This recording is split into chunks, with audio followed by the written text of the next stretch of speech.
Je, umewahi kusikia kuhusu mji wa kale uliosababisha vita kubwa sana katika historia? Huu ni mji wa Troy, mji wa kale uliokuwa katika eneo la leo la Turkey. Kwa mujibu wa simulizi za kale zilizoandikwa na mshairi Homer katika kitabu chake cha Iliad, vita vilianza baada ya mkuu wa Troy aitwaye Paris kumchukua Helene, mwanamke aliyekuwa mke wa mfalme wa Ugiriki. Tukio hili lilisababisha Trojan War, vita iliyodumu kwa karibu miaka 10. Mwisho wa vita, Wagiriki walitumia mbinu maarufu ya Trojan Horse, farasi mkubwa ambao alitumika kuingia ndani ya mji kwa siri.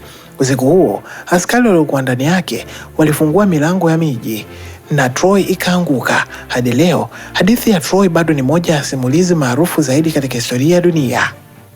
Karibu katika Swahili na Simulizi. Usisahau kusubscribe katika YouTube channel yetu ili uweze kupata video bora na nzuri za kuvutia kuhusiana na simulizi. Thank you.